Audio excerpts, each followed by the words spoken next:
যে আল্লাহর নাম শোনার পরেও, আল্লাহর নবীর নাম শোনার পরেও, আল্লাহর নবীর নাম জবানের মধ্যে উচ্চারণ করার পরেও, আল্লাহর রাসূলের নাম স্মরণ করার পরেও দুরূদ শরীফ পড়ল না সাল্লাল্লাহু আলাইহি ওয়াসাল্লাম, এই কথা যে বলল না সে ধ্বংস হয়ে যাক। আল্লাহর রাসূল বলেছেন আমিন। তাহলে রাসূলের আমিন কোনো সন্দেহ আছে? আরো জোরে কান। হাতটা বাড়াইতে দেরি হয়, কবুল করতে মহান আল্লাহ একটা মিনিটও দেরি করে না। আমার এমন এক নবী, আমাদের নবী এমন পাওয়ারফুল নবী, এমন বরকতি নবী, শুধু চেহারাটা উঠাইয়া আসমানের দিকে তাকাইলেই দেখা যায় কবুল। সুবহানাল্লাহ। আল্লাহর রাসূল হাতের আঙ্গুল দিয়ে ইশারা করলে চাঁদ, আকাশের চাঁদ দ্বিখণ্ডিত হয়ে যায়। এমন একজন নবী আমাদের, যেই নবী শুধু মনে মনে ইচ্ছা করলেই সেটা মহান আল্লাহ পূরণ করে দেয়। মেহমান আসছিল, বলেন এর সাথে গুরুত্বপূর্ণ মেহমান কি আর আছে? সবচেয়ে গুরুত্বপূর্ণ মেহমান, যে মেহমান আসছিল আমাকে আপনাকে উপকার করার জন্য, যে মেহমান আসছে আমাকে আপনাকে জাহান্নাম থেকে বাঁচায় দেওয়ার জন্য, জান্নাতে পৌঁছায় দেওয়ার জন্য মেহমান আসছিল। এই রমজান মাস প্রথম থেকে নিয়ে আজকে 20 দিন হয়ে গেল, 30 দিন 29 দিন সময় নিয়ে আসছিল আমাদের কাছে।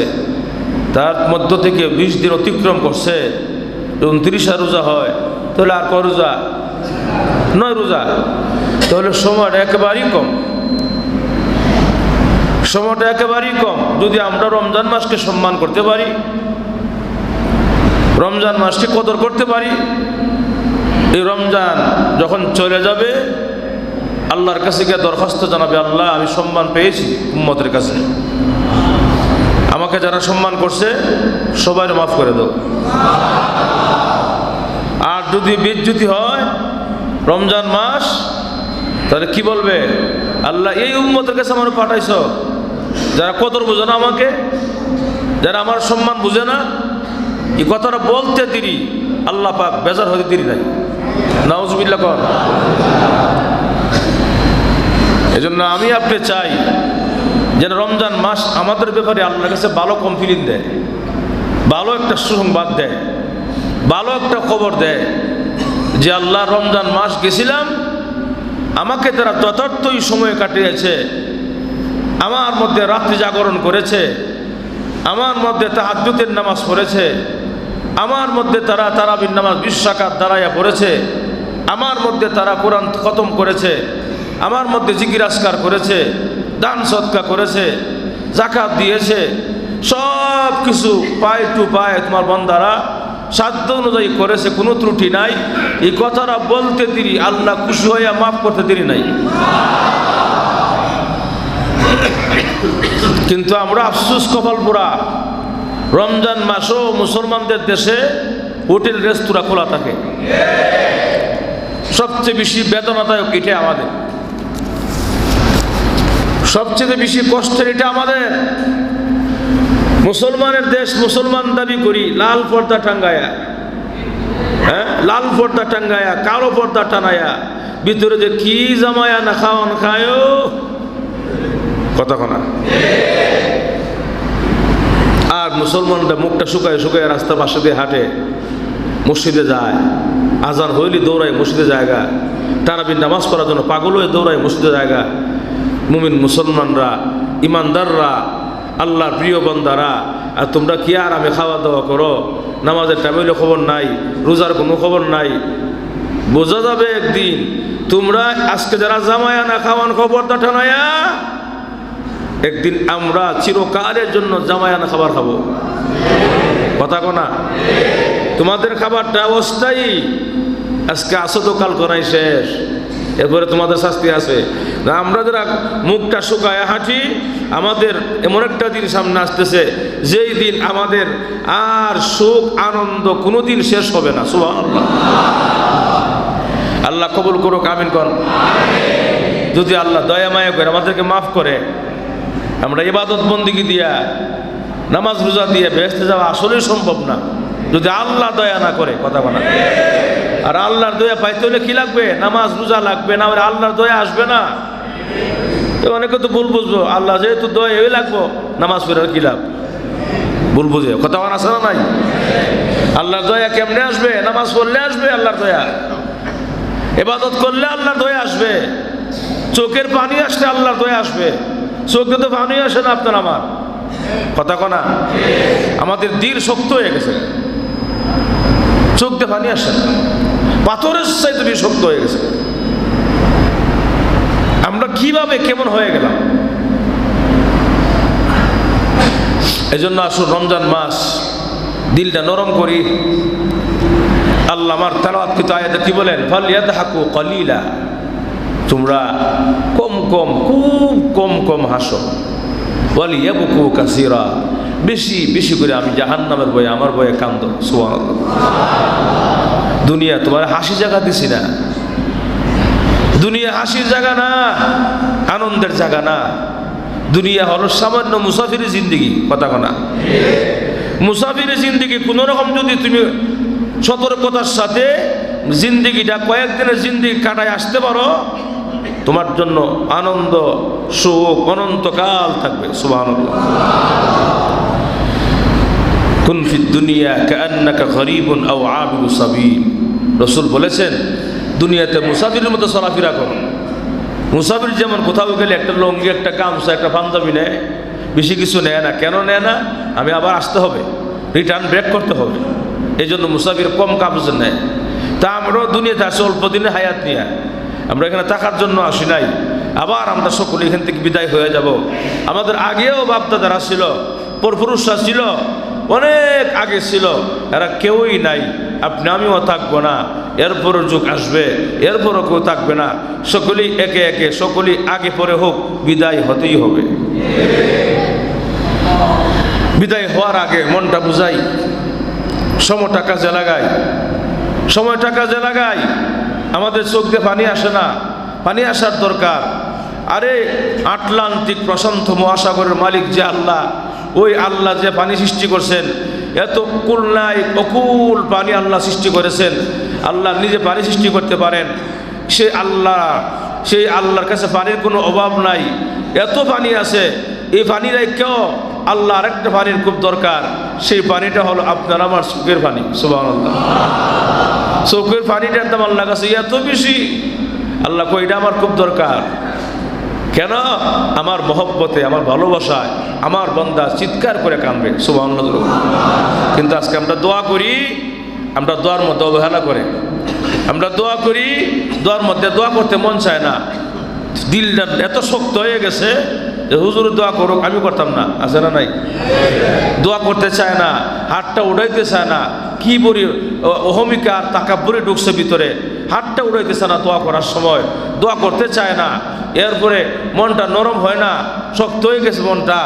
এই মনটা আল্লাহর কাছে কাঁদতে চায় না। আরে আল্লাহ তো চায় তুমি না কান্দো, কান্দার বান্দর, কথা কোনা। না কানলে কান্দার, না আসলো কান্নার বান্দর। আমি আল্লাহ তাআলা তোমাকে মাফ করতে হবে। আমি তো তোমাকে 10টা দিন ডাকলাম রমজান মাসে, প্রথম দশক তোমাকে আমি দিলাম রহমতের 10 দিন ডাকলাম আমি তোমাকে, রাত দিন 24টা ঘন্টা। আসো রহমত কারা নিবায়, আসো রহমত কার লাগবে। 10টা দিন ডাকলাম, যে ডাকছে সে পাইছে, যে চোখের পানি ছাড়ছে সে রহমত পেয়ে গেছে। এরপরে 10টা দিন আল্লাহ কয় আসো কার ক্ষমা লাগবে, আসো কার গুনাহ বেশি হয়ে গেছে গা, আমার কাছে চাও আমি দিয়া দিব। রাত দিন 24টা ঘন্টা আল্লাহ এই 10টা দিন ডাকছে, যে ডাকছে সে পাইছে, যে চোখের পানি ছাড়ছে সে মাপ পাইছে। সুবহানাল্লাহ। আস্তে কইছে চোখের পানি ছাড়া কামিয়াবি হাসিল সম্ভব না, কথা কোনা।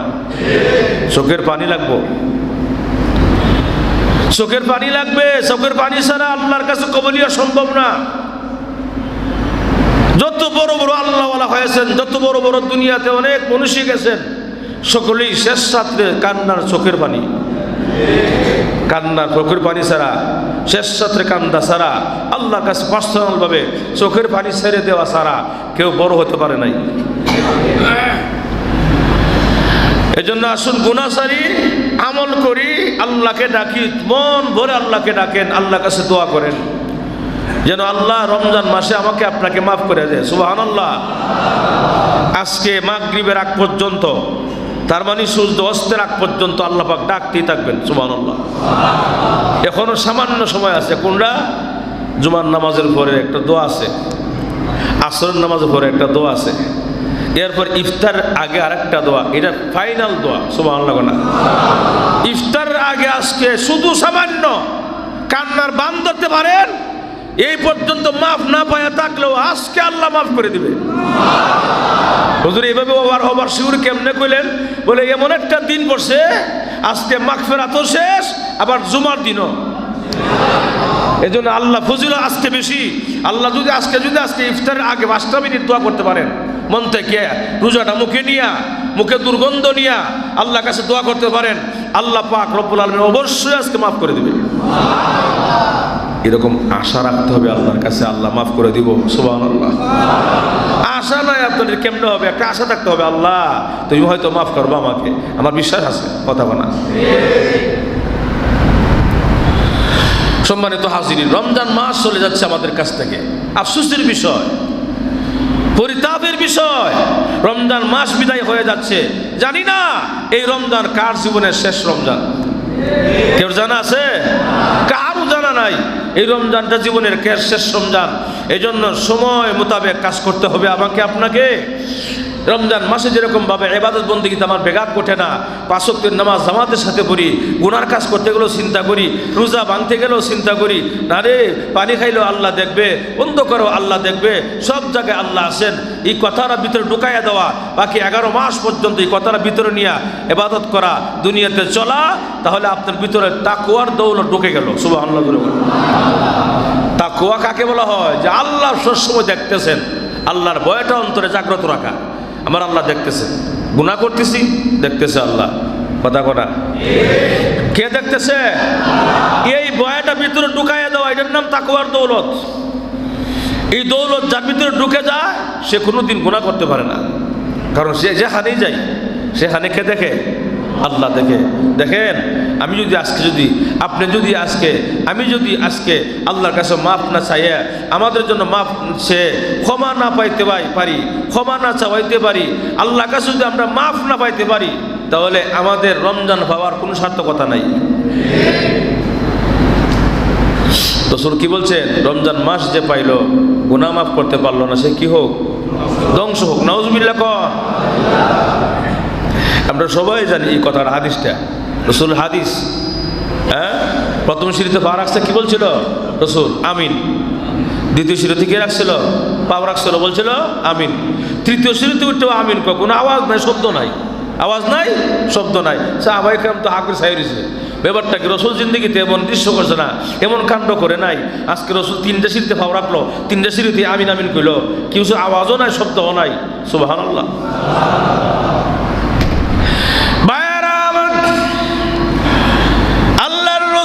সাহাবীরা প্রশ্ন করল, ইয়া রাসূলুল্লাহ, ইয়া হাবিবাল্লাহ, আল্লাহর নবী গো,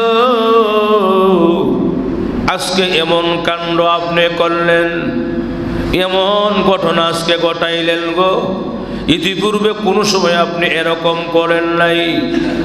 জুড়ে জুড়ে 3 বার আমিন বলেছেন, অথচ আমরা আওয়াজও শুনতে পাইলাম না, কিছুই পাইলাম না, কেন আপনি আমিন বললেন?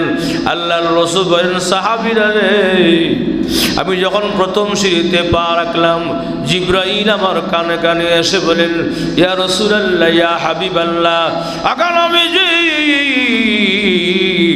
আপনার নাম শোনার পরেও যে উম্মতের মুখে দুরূদ শরীফ আসলো না, দুরূদ শরীফ পড়ল না, সে ধ্বংস হয়ে যাক। রাসূল বলেছেন আমিন। জোরে কর নাউযুবিল্লাহ।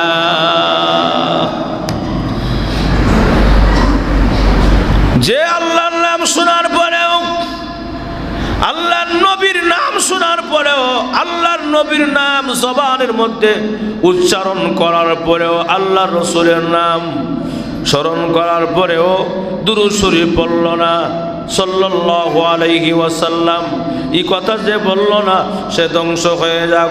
আল্লাহর রাসূল বলেছেন আমিন। তাহলে রাসূলের আমিন কোনো সন্দেহ আছে? আরো জোরে কান। হাতটা বাড়াইতে দেরি হয়, কবুল করতে মহান আল্লাহ একটা মিনিটও দেরি করে না। আমার এমন এক নবী, আমাদের নবী এমন পাওয়ারফুল নবী, এমন বরকতি নবী, শুধু চেহারাটা উঠাইয়া আসমানের দিকে তাকাইলেই দেখা যায় কবুল। সুবহানাল্লাহ। আল্লাহর রাসূল হাতের আঙ্গুল দিয়ে ইশারা করলে চাঁদ, আকাশের চাঁদ দ্বিখণ্ডিত হয়ে যায়। এমন একজন নবী আমাদের, যেই নবী শুধু মনে মনে ইচ্ছা করলেই সেটা মহান আল্লাহ পূরণ করে দেয়। আমার নবী, আপনার নবী 24টা ঘন্টা আল্লাহ রাব্বুল আলামিন আমার নবীর প্রতি 24টা ঘন্টা কুদরতের নজর দিয়া রাখে, যেন আমার নবী বেজান না হয়। সুবহানাল্লাহ। আল্লাহ আমার নবীরে খুশি করার জন্য সদা সর্বদা ব্যস্ত থাকে। আমার নবীরে খুশি করার জন্য বলেন আমার নবী কেমন সুপার পাওয়ার নবী। আল্লাহু আকবার। কেমন কলিজার মহব্বতের নবী। মহান আল্লাহ রাব্বুল আলামিন আমার নবীরে খুশি রাখার জন্য 24টা ঘন্টা আল্লাহ এরকম ভাবে ব্যস্ত থাকে। আমার নবীরে খুশি রাখতে হবে, কোনো রকম বেজার করা যাবে না। আল্লাহু আকবার। ভাইয়ের আমার, ইব্রাহিম নবীও আল্লাহরে মহব্বত করেছেন, কিন্তু মহব্বতটা এর দুই ধরনের হয়ে গেল। একজন আল্লাহকে খুশি করার জন্য ব্যস্ত, আর আল্লাহ নিজে আমাদের নবীরে খুশি রাখার জন্য ব্যস্ত। ভাইয়ের আমার, তাহলে আসুন আমাদের নবী হাতটা বাড়াইতে দেরি হয়, কবুল করতে মহান আল্লাহ দেরি করে নাই। সাহাবাই কেরাম বলেন ইয়া রাসূলুল্লাহ, ইয়া হাবিবাল্লাহ, আল্লাহর নবী গো দ্বিতীয় সিঁড়িতে পা রাখলেন, তখনও যে আমিন বললেন। আল্লাহর রাসূল বলেন সাহাবীরা রে, দ্বিতীয় সিঁড়িতে যখন পা রাখলাম রে, তখন জিবরাইল আমার কানে কানে এসে বলেন আকা নবীজি, যে বান্দা, যেই লোকটা আপনার যে উম্মতে মা বাবার দুইজনের একজনকে পেয়েছে, অথবা মা বাপ উভয়জনকেই পেয়েছে, কিন্তু সে মা বাবার খেদমত করে জান্নাত কামাইতে পারল না, মা বাপরে খুশি রাখতে পারল না, সেও ধ্বংস হোক। নাউজুবিল্লাহ। আসতে কর। আপনারা কিতা রোজা রাখতে ক্লান্ত হয়েছেন? হ্যাঁ, তাহলে আসতে কেন জোরে কর নাউজুবিল্লাহ। মা বাবারে খুশি করতে পারলো না সে, যে মা বাবারে খুশি করতে পারলো না সে ধ্বংস হয়ে যাক। জোরে কর নাউজুবিল্লাহ। আল্লাহর রাসূল বললেন আমিন। আল্লাহ এরকম ভাবে আমাদের বাপ মাকে যদি আমরা খুশি করতে পারি তাহলে আল্লাহ নিজেও খুশি, ঠিক না? ভাইয়ের আমার, এখন আসুন সাহাবাই কেরাম বললেন ইয়া রাসূলুল্লাহ, তৃতীয় সিঁড়িতে পাও রাখলেন যখন, তখনও বললেন আমিন। আল্লাহর রাসূল বলেন সাহাবীরা রে, তৃতীয় সিঁড়িতে 3 নম্বর সিঁড়িতে যখন পাও রাখলাম, জিবরাইল আমার কানে কানে এসে বলেন ইয়া রাসূলুল্লাহ, ইয়া হাবিবাল্লাহ, আগে নবীজি আপনার ওই উম্মত ধ্বংস হোক। বলে কে? বলে যে রমজান মাস পায়ও গুনাহ মাফ করতে পারলো না, সে ধ্বংস হোক। জোরে জোরে কর নাউজুবিল্লাহ। কয়টা? কয়টা? একটা হলো রাসূলের দুরূদ শরীফ। রাসূলের নাম নেওয়ার পরে দুরূদ শরীফ যদি কি করি না পড়ি তাহলে ধ্বংস। 2 নম্বরে মাতা পিতার উভয়ের একজনকে পাইলাম, তাদেরকে খুশি রাখতে পারলাম না, ধ্বংস। 3 নম্বর রমজান মাস পাইলাম, গুনাহ মাফ করতে পারলাম না, ধ্বংস। কথা কনা আরো জোরে কন। তাহলে আমাকে আপনাকে আল্লাহকে খুশি করতে চাইলে, আল্লাহর কাছে আপনার আমার দোয়া কবুল করাইতে চাইলে, রমজান মাসে গুনাহ মাফ করাইতে চাইলে চোখের পানি ছাড়া কোনো উপায় নাই। চোখের পানির মাধ্যমে আল্লাহকে জানাইয়া দাও, প্রভু গো 11 মাস যাই করছি আর না করেছি গো আল্লাহ, রমজান মাসটাকে আমি মূল্যায়ন করেছি, রমজান মাসকে আমি সম্মান করেছি, কদর করেছি, ইজ্জত করেছি।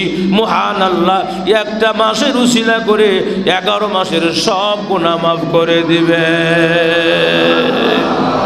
ভাইয়েরা আবার আমরা কত আরামে ঘুমাই রমজান মাসে, মাত্র সুবে সাদেক থেকে নিয়ে সূর্য অস্ত পর্যন্ত মাত্র কয়েকটা ঘন্টা আমরা পেটের খিদায় কষ্ট করতে পারি না। সাহাবায়ে কেরাম কত কষ্ট করেছেন। বর্তমানে যে ভাইয়েরা আমার ফিলিস্তিন যে বলা হয় গাজা, এখানের মানুষেরা কি পরিমাণ কষ্ট করতেছে, এটা ওয়াজ কইরা বোঝানো কোনোদিন সম্ভব হবে না। যখন ঠিক কিনা? ফিলিস্তিনের মুসলমান কি পরিমাণ কষ্টের মধ্যে আছে, গাজার মুসলমানরা কি পরিমাণ কষ্টের মধ্যে আছে, এটা চোখে দেখা না ছাড়া ওয়াজ কইরা বোঝানো সম্ভব না। যখন ঠিক কিনা? আমরা আজকে কত আরামে আছি, কত আরামে আমরা ঘুমাইতেছি, কত আরামে আমরা খাবার খাইতেছি, সাহারি খাইতেছি। তারা সাহারি খাবারও সুযোগ নাই, তারা এরকমভাবে নামাজ পড়ার পর্যন্ত সুযোগ নাই। তাদেরকে কি পরিমাণ টর্চারিং, নির্যাতন বেঈমান কাফেররা করছে। যখন ঠিক কিনা? ভাইয়ের আমার, এই কিছু কিছু ভিডিও আমাদের সামনে আসে, তখন আমরা নিজেকে নিয়ন্ত্রণ রাখতে পারি না, কলিজাটা ফেটে যায়, চোখ দিয়ে অজরে পানি পড়ে। আল্লাহ তোমার কুদরতি সাহায্য ছাড়া কিচ্ছু করা যাবে না। কথা ঠিক কিনা? এজন্য সকলের কলিজা থেকেই তাদেরকে, আচ্ছা বলেন তো, ফিলিস্তিনের মুসলমানরা কি আমাদের ভাই না? শুধু ফিলিস্তিনের না, প্রত্যেকটা ইমানদার মুসলমান আমাদের ভাই। কি বলেন? প্রত্যেকটা ইমানদার মুসলমান আমাদের ভাই। অতএব আপন ভাই যদি কোনো ব্যথা পায়, নিজের ভাই যদি কোনো কষ্ট পায়, এক ভাই কষ্ট পাইলে, এক ভাই গাড়ির নিচে পড়ে গেছে, আর এক ভাই কি দাঁড়ায় দেখবে? কি দাঁড়ায় দেখবে? নাকি দৌড়ায় গিয়ে ভাইকে কি করবে? সহযোগিতা করবে, তাড়াতাড়ি যেভাবে হোক না কেন তাকে উদ্ধার করবে। কথা বলা। অতএব ভাইয়েরা আমার ফিলিস্তিনের ভাইয়েরা এরকম কষ্ট করতেছে, বেঈমান কাফেররা কি পরিমাণ কষ্ট দিচ্ছে এবং কি পরিমাণ নির্যাতনের মধ্যে আছে। ছোট্ট ছোট্ট বাচ্চারা, কিছু বাচ্চা, আহা, এরা তো যুদ্ধ বুঝে না, জিহাদ বুঝে না, কিচ্ছু বুঝে না। এই বাচ্চারা পর্যন্ত রেহাই পাচ্ছে না। কথা বলেন? বাচ্চারা পর্যন্ত রেহাই পাচ্ছে না, রেহাই পাচ্ছে না। বিশাল বিশাল বোম বিস্ফোরণ হচ্ছে, বাচ্চারা আতঙ্কে কাঁপতেছে এবং বাচ্চাদের কি অবস্থা, চেহারা ফেটে গিয়ে মানে আপনার ব্লাড অজরে পড়তেছে। এরকমভাবে বিভিন্ন বাচ্চাদের পর্যন্ত ছোটো ছোটো বাচ্চারা তাদের গায়ে ক্ষত বিক্ষত হয়ে রক্ত অজরে পড়তেছে আর কাঁপতেছে। আর কিছু কিছু বাচ্চা আছে দুইটা হাত তুললে আল্লাহর কাছে আরবিতে দোয়া করতেছে, কোনো সুবহানাল্লাহ দোয়া করতেছে, আল্লাহ আমরা মাজলুম, জালিমদেরকে তুমি খতম করো, জালিমদেরকে আল্লাহ তুমি ধ্বংস করে দাও, নেস্তনাবুদ করে দাও। আমরা মাজলুম, আমাদেরকে তুমি সাহায্য করো। সুবহানাল্লাহ।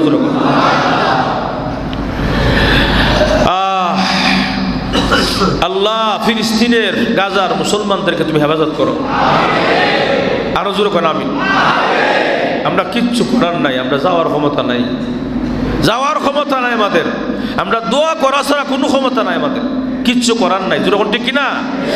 খেয়াল রাখবেন, ইনশাআল্লাহ যদি কোনো ফিলিস্তিনের গাজার মুসলমান অসহায়ের জন্য যদি কেউ এরকমভাবে মানে এলাকা ভিত্তিক, কোনো পরিষদ ভিত্তিক যদি কেউ এরকমভাবে কি আসে সাহায্যের জন্য আপনাদের কাছে আসে, কোনো সময় আপনারা ফিরাই দিবেন না। কি বলেন? রাজি আছেন ইনশাআল্লাহ? মুসলমানদের জন্য যা পারেন গাজার মুসলমানদের জন্য এই বিভিন্ন মানে জেনতের লোকের কাছে দিবেন না টাকা, তাহলে কিন্তু ব্যর্থ হবেন। আপনি জেনতের লোকের কাছে টাকা দিলে ফিলিস্তিন পৌঁছবে না। এলাকা ভিত্তিক, পরিষদ ভিত্তিক, সমাজ ভিত্তিকভাবে যায়, মানে অনেকগুলো মানুষের দায়িত্ব নিয়ে যারা বিশ্বস্ত লোকেরা উঠায়, তাদেরকে কেন্দ্র করে যখন নাকি এইভাবে উঠায় টাকাটা তাদের কাছে পৌঁছায় দেওয়া হয়, এমন বিশ্বস্ত লোকের কাছে দেওয়া, জেনতের লোকের কাছে দিয়েন না, দেওয়া ঠিক হবে না, তাদের কাছে গিয়ে পৌঁছবে না। যেখানে গেলে আপনি বুঝেন যে টাকা, যেখানে টাকাটা দিলে, আমার সাহায্যটা দিলে, ওই সাহায্যটা গিয়ে তাদের জায়গা মতো পৌঁছবে, ওই জায়গায় আপনার কষ্ট হলেও দেওয়া উচিত। কি বলেন ঠিক কিনা? তাদেরকে সাহায্যে এগিয়ে আসা। ভাইয়ের আমার, আজকে আমাদের মসজিদ থেকে তাদের মানববন্ধন, তার মানে হলো মিটিং আমাদের মসজিদ থেকে আজকে বের হওয়ার কথা ছিল, কিন্তু যেহেতু আজকে হেফাজতে ইসলামী সমাবেশ বাইতুল মুকাররম, এর জন্য আজকে আমরা আর বের হলাম না।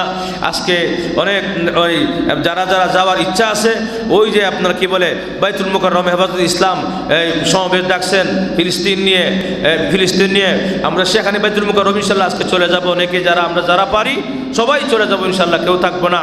যার সুযোগ আছে চলে যাব। ফিলিস্তিনের ব্যাপারে অনেক বিষয়ে হেফাজতে ইসলাম বাংলাদেশ কি করছেন, সমাবেশ ডাকছেন, আমরা সেখানে যাওয়ার চেষ্টা করবো। কি বলেন আজ ইনশাল্লাহ? আজকে আমরা তো মনে করেন যে আজকে আমরা মসজিদ থেকে বের হওয়ার কথা, আমরা মান্ডা থেকে সমস্ত মসজিদ থেকে বের হওয়ার কথা, যেহেতু একটা সমাবেশ ডাকা হয়েছে বিশাল আকারে, এখানে যাওয়া উচিত। আমরা আর বিক্ষিপ্ত বের হয়ে আমাদের কোনো নাই, এজন্য আমরা সেখানেই চলে যাব। কি বলেন? আল্লাহ আমাদের সবারই কবুল করুক, আমিন বলেন। আরো জোরে বলেন আমিন। গাজাবাসীদের জন্য দিল থেকে দোয়া করেন, কলিজা থেকে দোয়া করেন, আল্লাহ যেন জালিমদের ধ্বংস করে। আরে আমিন কর। আপনার বাড়িতে যদি আজকে বোম ছাড়তো, আপনার এলাকা যদি আজকে বোম ছাড়তো, বিস্ফোরণে আওয়াজে আপনার কলিজা কেঁপে উঠছে, আর বিল্ডিং কি করে দশে পড়ে যাচ্ছে, এবং যদি আজকে আপনার হতো তাহলে আপনার কি লাগতো? কথা না, কেমন লাগতো আপনার? এই জন্য এই কথাটা মনে করে আমরা ফিলিস্তিনি মুসলমানের জন্য কলিজা থেকে আজকে দোয়া করব, এবং আল্লাহ যেন তাদেরকে গায়বী সাহায্য দান করে।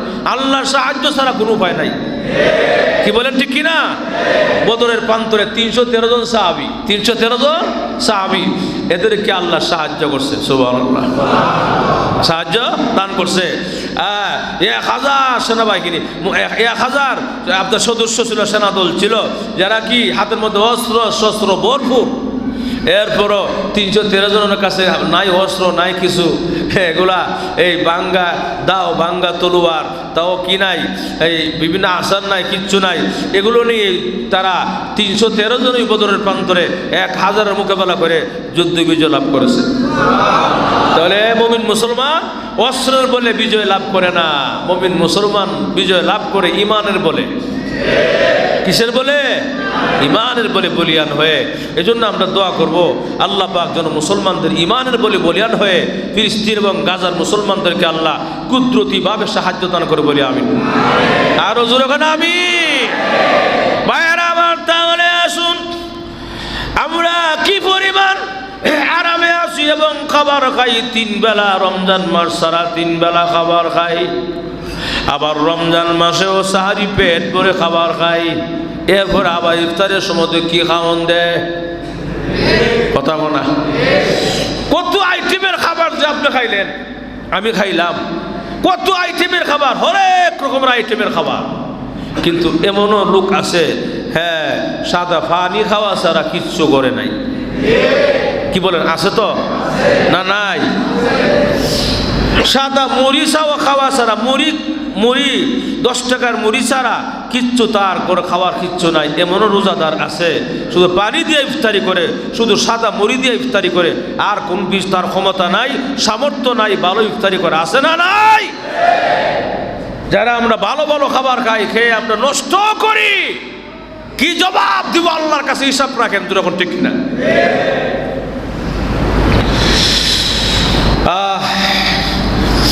গরিব সাহাবাই কেরাম কি পরিমাণ কষ্ট করেছেন। আহা, রাসূলের মেয়ে ফাতেমা রাদিয়াল্লাহু আনহা, হযরত আলী রাদিয়াল্লাহু তাআলা আনহুর কি স্ত্রী, কথা বলেন না, কি স্ত্রী, হযরত আলী রাদিয়াল্লাহু আনহুর স্ত্রী, হাসান হুসাইন রাদিয়াল্লাহু আনহুমার মা, রাসূলের কলিজার টুকরা মেয়ে। সুবহানাল্লাহ, জোরে কর।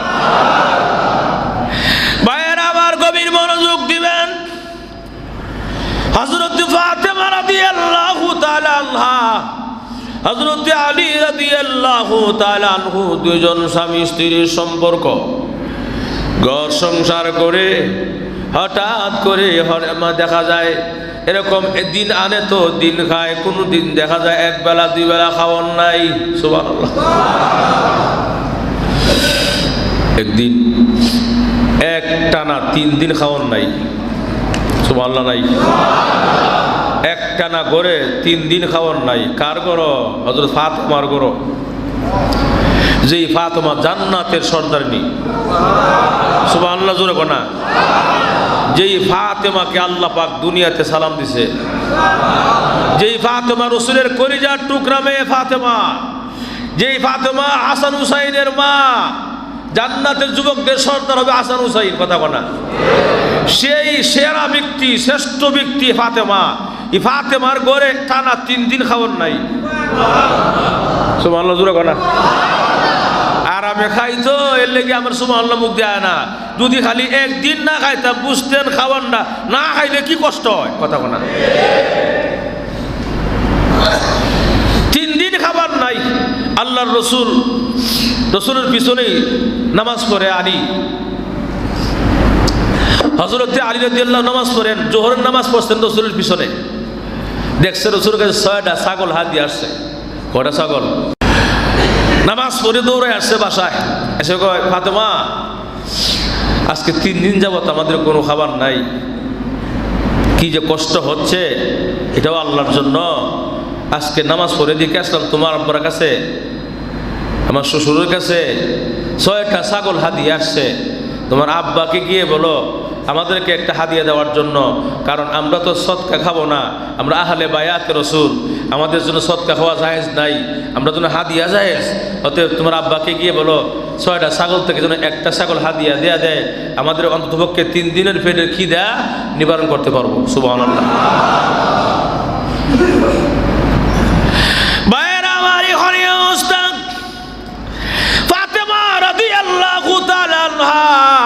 লজ্জায় পড়ে গেলেন, কেমনে গিয়ে আমি আব্বারে কই। এক পা আগায় আর এক পায়ে পিছায়, কেমনে যাই। এই চিন্তা করতে করতে জোহরও গেল, আসরও গেল, যাই কেমনে কইরা আমি জামাইরও আমি কেমনে না করি। সুবহানাল্লাহ। কাউকে না করা যাবে না। এই চিন্তা করতে করতে জোহরও চলে যায়, আসরও চলে যায়, মাগরিবের আগ মুহূর্তে, ইফতারের আগে, মাগরিবের আগে, এরপরে আসরের পরে মাঝামাঝি সময়ে ফাতেমা রাদিয়াল্লাহু আনহা, আল্লাহর নবী, বিশ্ব নবী রাহমাতুল লিল আলামিনের বাসার সামনে গিয়া, দরজার সামনে গিয়া নক করলেন জোরে। সুবহানাল্লাহ। এইভাবে নক করার সঙ্গে সঙ্গে যখন গিয়া নক করলেন, এই অবস্থা আম্মা জান আয়েশা সিদ্দিকা রাদিয়াল্লাহু আনহা এবং আল্লাহর নবী দুইজন বসে বসে ভিন্ন একটা কথার মধ্যে তারা ব্যস্ত আছিল।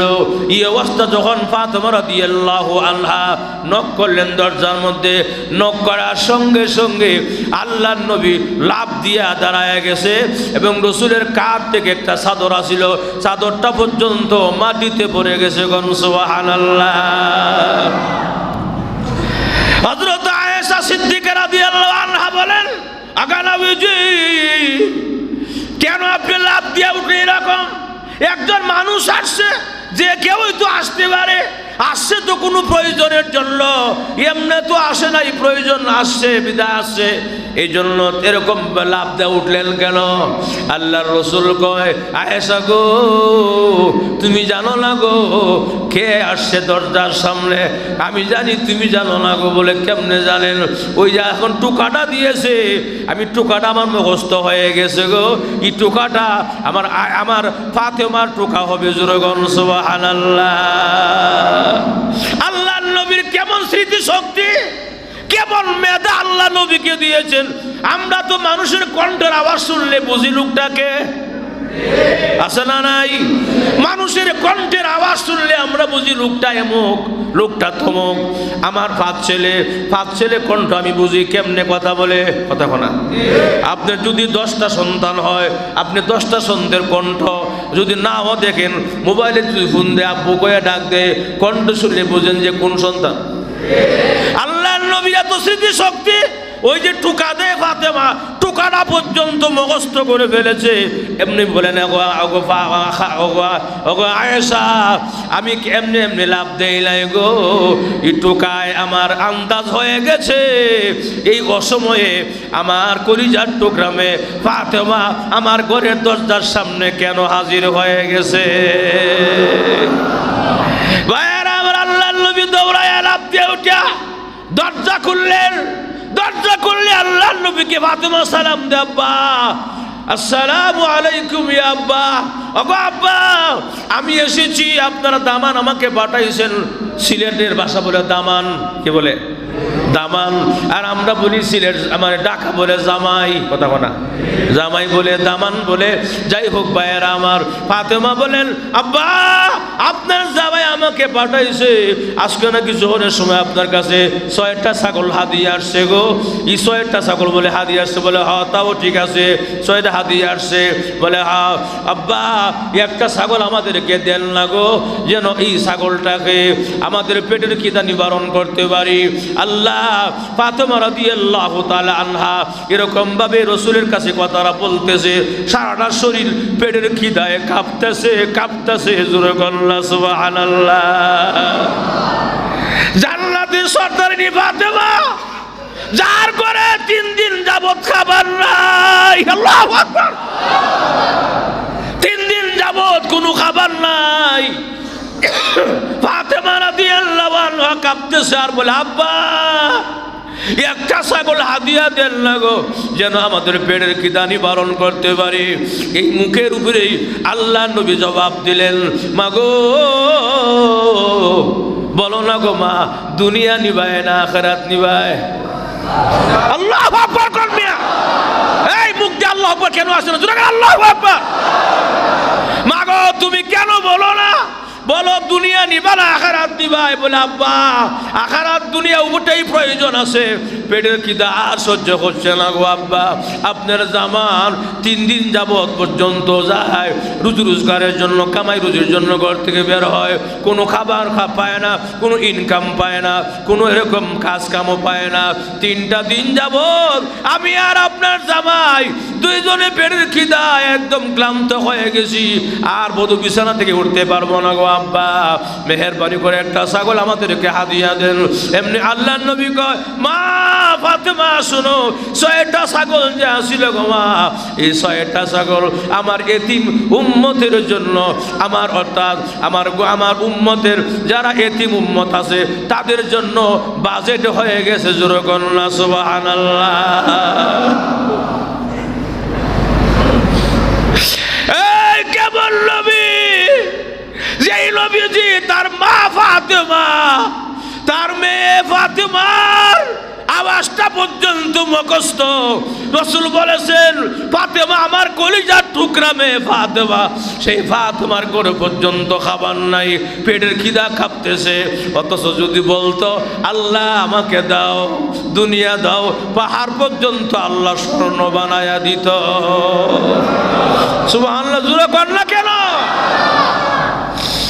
পাহাড় পর্যন্ত আল্লাহ স্বর্ণ বানায়া দিতেন, চায় না এ দুনিয়া।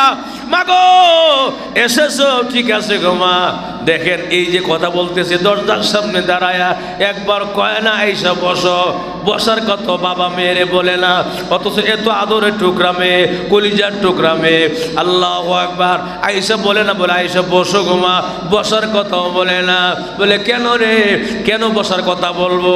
আমার যাদের জন্য বাজেট হয়ে গেছে গরিবদের জন্য, তাদেরকে দেওয়া হবে, আমার মেয়েকে আমি দিব না। বলে কেন? মেয়েকে দিলে হয়তো মহান আল্লাহর কাছে আমার জবাবদিহি করতে হবে। সুবহানাল্লাহ। মাগো তার চাইতে শোনো, দুনিয়া নিবা না আখিরাত নিবা? আব্বা আখিরাত কি বলেন না গো আপনি? আমি বলি কি বলতাম, বাপ দেন আপনার আখিরাত দরকার নাই, আগে পেটের খিদা নিবারণ করি, ঠিক নেই? কিন্তু ফাতেমা রাদিয়াল্লাহু আনহা এরকম ভাবে পেটের খিদা থাকার পরেও জামাই পাঠাইছে, এটা শোনা জানা থাকার পরেও ফাতেমা রাদিয়াল্লাহু আনহা বলেন আব্বা তাও গো আব্বা ছাগলের প্রয়োজন নাই, আখিরাত দিয়া দেন গো আব্বা। এমনি আল্লাহর নবী কয় 5টা কালিমা তোমারে দিলাম, 5টা কালিমা যদি তুমি পড়তে পারো গো মা, চাইতে পারো আল্লাহর কাছে, মহান আল্লাহ তোমাকে সাহায্য এমন দেওয়া দিবে কোনোদিন শেষ হবে না। জোরে বলুন সুবহানাল্লাহ। শোনো, আমি যদি তোমারে ছাগল দেই, ছাগলটা খাওয়ার তারপরে তো আবার শেষ হয়ে যাবে, আবার পেটে খিদা লাগবে, আবার যদি আসো আমি কেমনে দিব? অতএব মাগো মা, এটা হলো সামান্য সময়ের জন্য ছাগলটা, আর 5টা কালিমা দিব, এই 5টা কালাম 5টা জিকির দিব, যদি পড়তে পারো গো মা, মহান আল্লাহ রব্বুল আলামিন কুদরতি খাজানা থেকে রিজিকের ব্যবস্থা করে দিবে। জোরে করে আল্লাহু আকবার। ফাতেমা রাদিয়াল্লাহু আনহা দাঁড়ায় আছে, নবীও দরজার সামনে দাঁড়ায় আছে। ফাতেমা রাদিয়াল্লাহু তাআলা আনহা পেটের খিদা কাঁপতেছে। 3টা দিন যাবত ফাতেমার পেট খাবার নাই। রোজা রাখলে কিছু না বুঝেন, যখন নাকি রোজা রাখার পরে আসরের সময় শেষ হয়ে আসরের সময় গণায় আসে, তখন বুঝেন পেটে কেমন খিদা লাগে।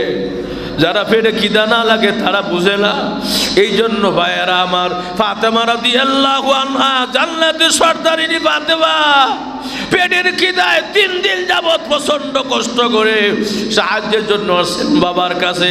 বাবাও সাহায্য দেয় না, আর উল্টা বুঝাইয়া দেয়, মাগো 5টা কালিমা আমি তোমারে দিব গো মা, 5টা কালিমা নিয়ে যাও, আলীকে গিয়ে বলবাই এই 5টা কালিমা আমি দিব। এখন যে কালিমা দিব তোমাকে, এটা তুমিও পড়বাই, আলীও পড়বে।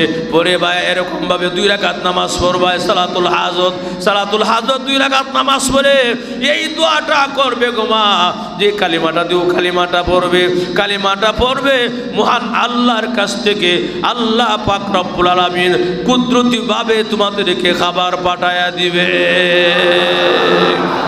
5টা কালিমা শোনার ইচ্ছা আছে তো? খুব খেয়াল করেন, গভীর মনোযোগ দিয়ে না শুনলে ভুলে যাবেন। 1 নম্বর হলো এরকম, ইয়া আউয়ালাল আউয়ালিন, 1। 2 নম্বরে ইয়া আখিরাল আখিরাইন, 3 নম্বরে ইয়া যাল কুওয়াতিল মাতিন, 3 নম্বরে। 4 নম্বরে হলো ইয়া রহিমাল মাসাকিন, 5 নম্বরে হলো ইয়া আরহামার রাহিমিন। এই 5টা কালিমা, 5টা যদি কেউ দোয়ার মধ্যে পড়তে পারে, আল্লাহর খাজানা থেকে রিজিককে জোর করে নিয়ে আসে। কোন সুবহানাল্লাহ। 5টা কালিমা, 5টা শব্দ বলবো, আমি আবারও বলছি, ইয়া আউয়ালাল আউয়াল। ভাইয়ের আমার, যাই হোক, আল্লাহর নবীর কলিজার টুকরা মেয়ে ফাতেমা রাদিয়াল্লাহু তাআলা আনহা 5টা কালিমা নিয়ে আসতে কাঁপতে বাসার দিকে আসছেন। আলী কয়, ফাতেমা গো, বুঝছি গো ফাতেমা, তোমার আব্বা মনে হয় হাদিয়া দিয়া দিছে কাউরে, পাও নাই ছাগল। বলে না, এমন কিছু না, তবে শুনেন আমার আব্বা, আপনি নবী ওগো আমার স্বামী আলী, আপনি দুনিয়া চান না আখিরাত চান? বলে বলো কি, আমরা আখিরাত চাই। তাহলে শুনেন গো, আমার আব্বা আমাকে 5টা কালিমা দিয়েছে, এই 5টা কালিমা যদি আমরা পড়ি গো, অবশ্যই আল্লাহ আমাদেরকে কুদরতিভাবে রিজিক দিয়া দিবে। স্বামীও কেমন স্বামী, আলহামদুলিল্লাহ, আল্লাহু আকবার। ফাতেমাও কইছে আলহামদুলিল্লাহ, আবার আলীও কয় আলহামদুলিল্লাহ।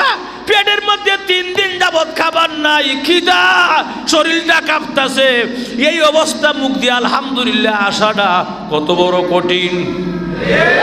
আরো জোরে কান। আমরা মানটা ওই অনেক মুসল্লি আছে, একবেলা খাইতে অসুবিধা হয়েছিল, আমার কাছে আয়া কইছে, গো হুজুর একটা বেলা খাইছি, মেজাজটা খারাপ। কথা না, ভালো না, মনটা ভালো না। বলে কেন? ভালো তরকারি না, ভালো খাবার নাই, এর লিগে খাই নাই। বলে ভাইয়ের আমার, 1 বেলা আর 2 বেলা না খাইলে মন খারাপ থাকে। 3টা দিন যাবত আল্লাহর নবীর মেয়ে ফাতেমা রাদিয়াল্লাহু আনহা পেটের খিদা কষ্ট করে শরীরটা কাঁপতেছে, তারপরও জবান থেকে কয় আলহামদুলিল্লাহ। জোরে গন সুবহানাল্লাহ। সুখে দুঃখে সদা সর্বদা আমরা বলবো আলহামদুলিল্লাহ। কথা ঠিক না? আল্লাহ শুকরিয়া আদায় করা সম্ভব না। আল্লাহ পাক যে নিয়ামত আপনি আমাকে দিয়েছেন, অজস্র দ্বারা আল্লাহ নিয়ামত দিয়েছেন, অক্সিজেন দিয়েছেন, আমাদের দেহের মধ্যে কিডনি সহ আপনার এরকমভাবে যত প্রকারের নিয়ামত আছে, প্রত্যেকটা নিয়ামত আল্লাহর দেওয়া, ফ্রি আল্লাহ দিয়েছেন। এই জন্য কদর বুঝি না, এই জন্য সদা সর্বদা আপনাকে আমাকে আল্লাহর নিয়ামতের শুকর আদায় করতে হবে। অন্তত পক্ষে প্রায় সময় বেশি বলা আলহামদুলিল্লাহ। কি বলা? আলহামদুলিল্লাহ। ভাইয়ের আমার, এর জন্য আসুন, রমজান মাস চলতেছে, সহানুভূতির মাস। রমজান মাস চলতেছে, আমলের মাস। এই মাসের মধ্যে আমরা মানুষের প্রতি সদয় হব, গরিবদের প্রতি সদয় হব। জাকাত দ্বারা দেন নাই, অবশ্যই জাকাত দিয়া দিবেন। ভাইয়ের আমার, জাকাত গত জুমা বলেছিলাম নিম্নে হলো কত, 100 কথা কনা ভুলে গেছে মনে হয়।